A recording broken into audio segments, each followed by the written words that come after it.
I'm very aware when I actually open up LinkedIn or any other social media platform. I'm not like browsing all of them or keeping an eye all the time, because then there is always something that comes in. It's like good enough, so you gotta be great, and I'ma do whatever it takes, doing what I love in life, and I'll pay the price, and not stopping even if the shit kills me, even if it kills me. I'm gonna take the last sip of my tea here. Always when we record, I need to calm myself down with some tea, otherwise I'll be so excited. Yeah. Woo! So, hello, my friends, and welcome to MattGron Talks. This is episode 124, and my name is Mattias Gronborg, aka MattGron, and I'm the founder of the HubSpot agency iGoMoon.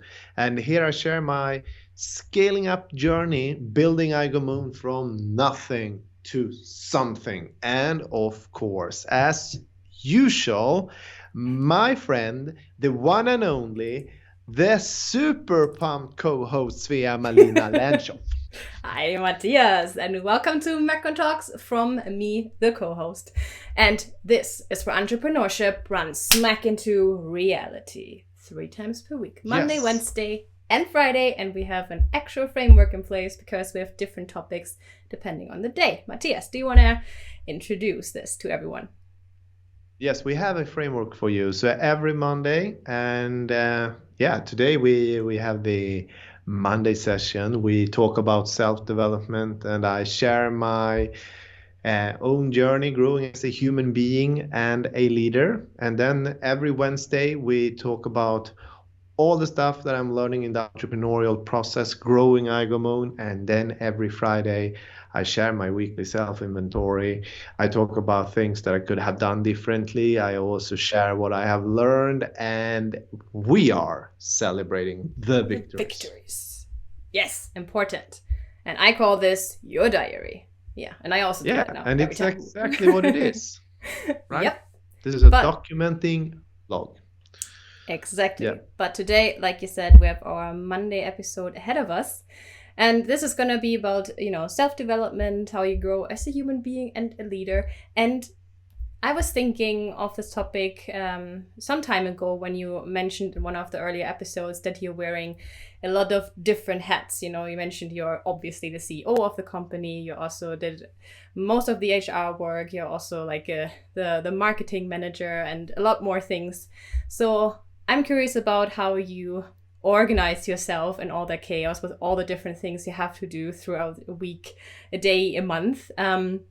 So how do you keep track of all your things? How do you manage that? Do you have maybe specific rhythms where you do some things like, okay, every Monday I do all the HR work. Every Tuesday I catch up with sales things, or do you have something like that? Long question, go crazy.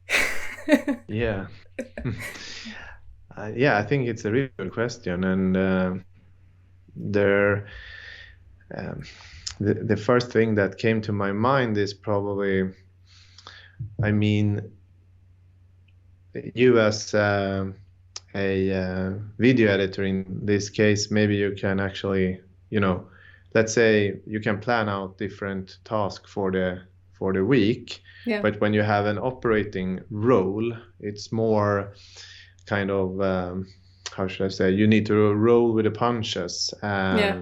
Because like every day, sometimes I refer to boxing, like everyone, they have a plan before they get punched in their face. And having an operating role is a little bit like getting punched in your face every day. So there is things you can plan and have a clear schedule for, but there's also a lot of things that will end up on your desk every day, like an avalanche that you can't really plan for it, but you need to do it. I get that. And you're a good right, example. Yeah. You could have a plan and then someone in the morning quit, like they resign. Yeah. And then you got a bigger problem. Like, okay, now I need to find a new developer or a new salesperson, so that was the first thing that came to my mind when you asked the question. Yeah, and that's very true. I didn't think about it that way. I mean, obviously, I know you have an operational job and everything, but that's true. I think you're like, it's easy to get stuck in your own processes and think from your own point of view. And that's very true for me. It's usually project based. It's like really just do all the steps from 1 to 10, and then my work is completed. But with you, we had that also in so many recordings. I remember that a lot of times people call you or they come in. There's always something, going on that you just have to take care of immediately, like you said. But what kind of tools do you use to keep track of that? Like, do you use an analog calendar or digital? Do you use some apps? How do you keep yourself organized? Yeah, so it's not very complicated. It's kind of straightforward. Our backbone here at iGoMo is pretty much Google. We use Google Apps, or what do you call it these days? Google Suite, the Google Suite, to keep track of email, calendar, and all the things around that. So you're a digital person, not an analog kind of post-it writer or calendar writer. You're all digital in that case. Yes, okay. I am. So, but the tools are one thing of it, but I think I also have a small structure of how I structure all the information that comes in. If it's a phone call, or if someone in Slack sending me a Slack, or if someone comes in here. So I try to have the approach, okay, is this something I can do very quick, like in a couple of minutes, or do I actually need to plan it? And stuff that hits me in my face that I can solve quick in a couple of minutes in an operational role, I very often if I can, I will do them ASAP. Okay. To just get them out of my way. But in that case, it takes some how should I say, you must discipline. That's the word. So I'm very aware when I actually open up LinkedIn or any other social media platform. I'm not browsing all of them, or keeping an eye all the time, because then there is always something that comes in. Yeah. So, and I try to also have the same approach with my email. I'm not looking in my inbox all the time. So do you have certain? Sorry to interrupt. I just want to have a question there. But if you so when you do these things, you, like you said, you don't have your phone there, and there's coming messages in, and then there's LinkedIn. You go through the things, then you have emails open up. So do you just, for example, go on LinkedIn with the goal? Okay, now I'm going to take care of those messages, and then you take care of LinkedIn. And then you go over maybe to your email and take care of that. So you really do this in blocks. Do I understand that right? Yeah, I'm not all over the place at the same time. Yeah, because I also feel if you are in the middle of a message that you want to respond to, for example, on LinkedIn, and then you get a message on your phone coming in, and then you want to also take care of this. I think it's a good idea, like you're doing it, to really focus on one thing at a time, and do it like that. But sorry, I interrupted you there. I think you had something else. Yeah, I think I wanted to just say that I have an intention when I use all the communication channels. So it's more I try to focus on one thing at a time, basically. Yeah, intention is a good keyword here. I'm curious about the times. Now you said when something is coming in that you can do right away and you have time for it right away, you do it. What do you do with the things that have to wait? Do you collect them on a to-do list or something? Or how do you manage that? I plan them out. Mm-hmm. It's a very, it's a good example. Sorry. Yeah.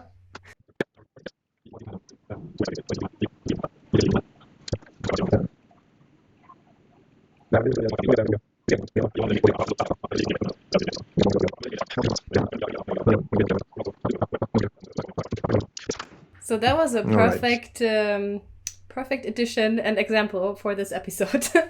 Exactly what we Okay, just yeah, maybe. talked about, that people come in and there's something immediately that had to be taken care of. I didn't understand what it was, but I heard that he said kind of now, 30 seconds. Yeah, but exactly. yeah. Okay, Yes. so that was an example for the times when you actually take the time and take care of something right away. But then I asked about what you do with the times where you cannot solve it right away. So you just said you're trying to explain it. You were, I think, gather all the things in some kind of list and then plan them out. And what do you mean by you plan them out? Do you prioritize them, or how do you work with that? Yeah, I prioritize them. And in this case, there was some feedback, updates for an agreement. So I did what I could to help him on the spot. But I also, in this case, there is like a small project, like a task, more like a project. I need to update the agreements, and then I know I probably need 4 hours for that. So Okay. yeah, so then I plan it out, and of course there's a backlog with a lot of different things, and like every week I need to, or every day, sometimes I need to like reprioritize. Okay, I need to solve this one, before tomorrow. So then it's just you just need to start work. Yeah, I think you mentioned in another episode that you're using a Todoist, I think is the app, right, to organize your things. Yeah. And do you maybe at the end of every day go through that list where you gathered everything and then plan out when to do it and what to prioritize? I'm just digging deep there. I just want to hear your process, how exactly you do it. There's always things that comes up. I add them to the list. And then I look at that list like every day. And there is like 4 different priority levels. And so I move them depending on how important they are for the day. And I typically never have more than 2 big priority. Prio is maybe something in Swedish, but I try to have 2 big projects per day. Okay. Like bigger things to solve. So that's how I approach it. And every week I then also look in that backlog and I delete things that has been that have been that has been on the list, maybe you say, that I don't need anymore. Yeah. So to summarize, let me think what you've mentioned. What I think is important here is you said you have an intention when you open, for example, different communication channels. I think that was important to me, that you are not all over the place, but actually focus on one thing at a time. And then also when tasks are coming in, you look at the task, see if it's something that you can do within 3 minutes, let's say, and then if you time, you do it right away. I think you have to approach to rather do it right away and have it out of the way than everything piling up. And with the rest, you have them in your list. And then I learned you prioritize the things, you go through them and then see, okay, what I like, the most important things right now.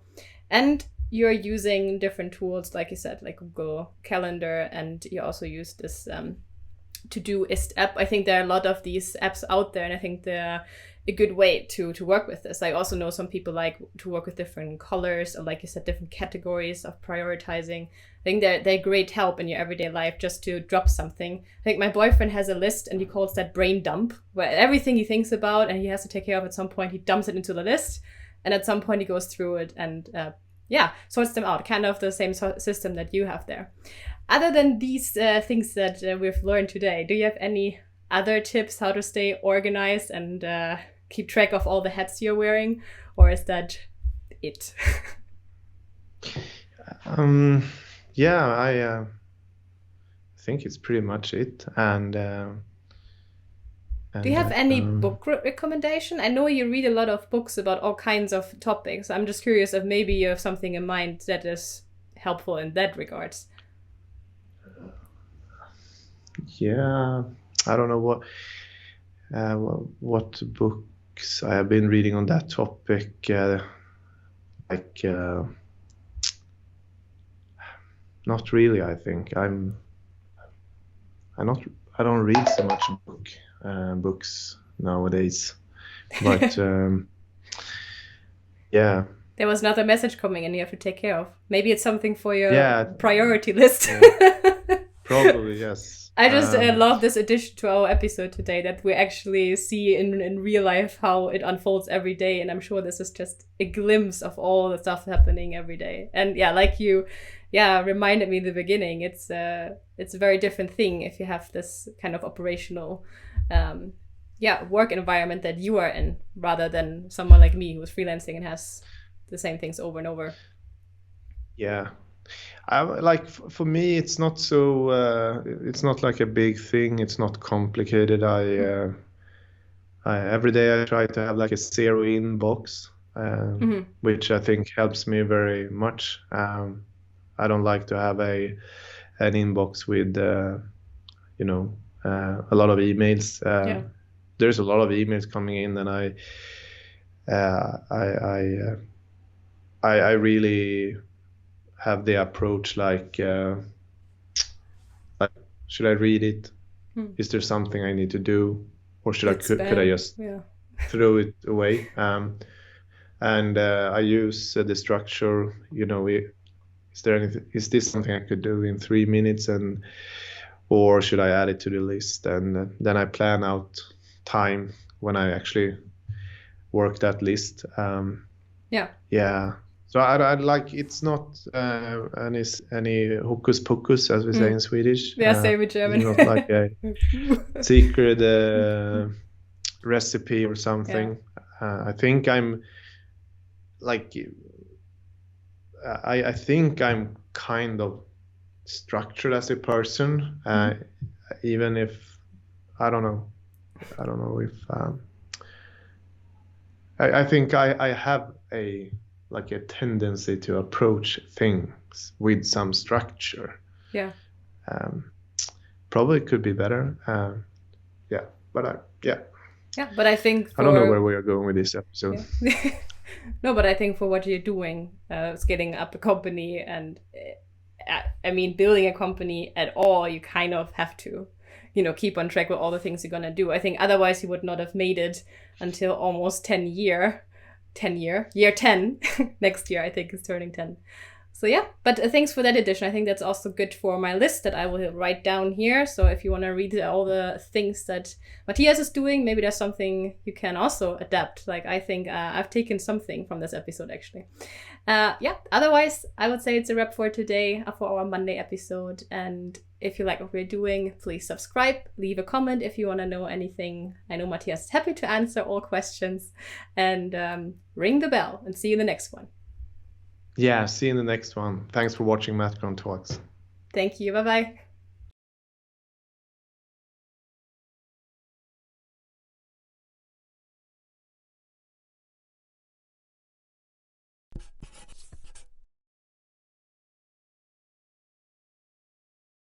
I don't know what it is with this topic. I don't like. It's like it feels like I don't have anything to share. I don't know if it's so part of my daily work that I have, that I actually kind of, I struggle actually. I don't know. Look at myself, how I actually work that part. I think for you, it's something that is so like common because you do it every day. You just don't think about the things you do and the processes you have in place. Because I think there were at least. But that's the thing. Like, do I have a process? Yeah. But I mean, that could also be the moral of the story. Maybe you just don't work that way, that you have a specific process. I mean, you have all the micro processes, but maybe you don't think about it in like the big scope. And that works too. You know, like I know, like I think David and I are extremely different when it comes to that. He is like micro-organizing every single minute of his day, and I'm not at this at all. Of course, I keep track of my big things, but he's just, you know, brushing teeth, taking a shower, you know, like export this and this. And I'm like, yeah, okay, I'm going to do this today. And I have like 1 or 2 things I think about. I think it's just very different to who you are as a person. But I think there are at least 4 or 5 things that you shared there that I'm sure not everyone is aware of. And I think a good takeaway from this episode is also what you said in the very beginning, that it is also depending on your kind of job and what you're doing, how you can also structure your days or not structure your days and your tasks. Like you said, I think that was just an important insight in the life as an entrepreneur, you know, and scaling up a company, that every time, every day, stuff is happening. And I think we should keep this in the episode. This was good. Nice. Yeah. The best part always happens at the end, you know? Yeah, that's true. Yeah. There's a lot of insights in the end of the show.